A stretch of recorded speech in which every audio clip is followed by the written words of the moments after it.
Okay, so since I have such a small trailer, one of the things I've been trying to do is utilize all of the space.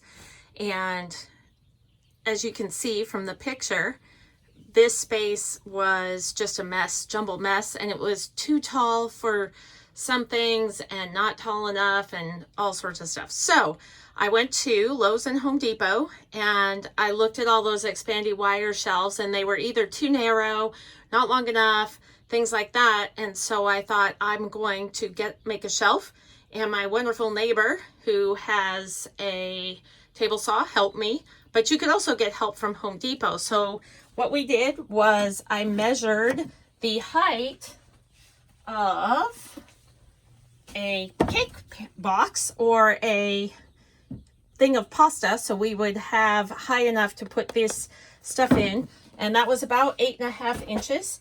So I had 6 of these legs cut, and what we're going to do is, because this stuff is just that Luan or whatever it is, it's not really great to screw into and stuff, so we're going to double-sided sticky tape these into the corners and then lay the boards that we cut to fit. And we had to notch one of them out so that it would fit around the little corner piece that's in there, and we cut them in half. That way they will fit through the door, because trying to get the long one in didn't work. So let's see how this works.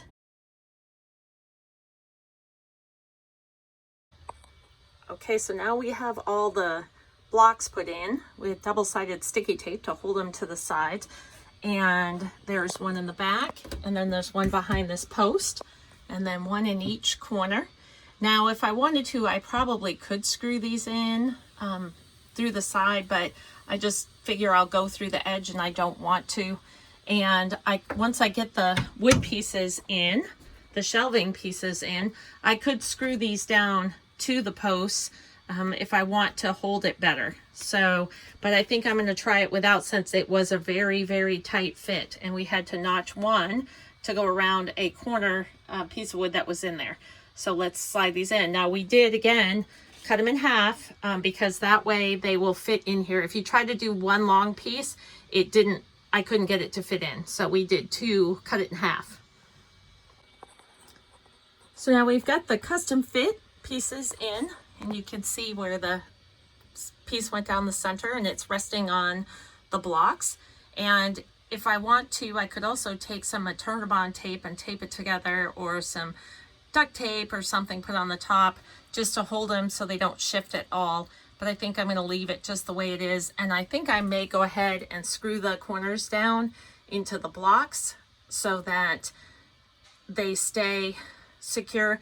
But this is already in there pretty tight, so I'm not too worried about it.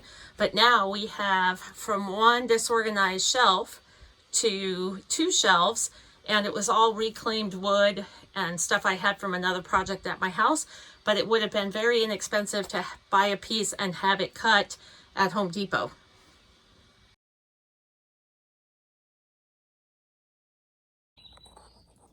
Okay, so with the new shelf installed, look at everything that we can get in here.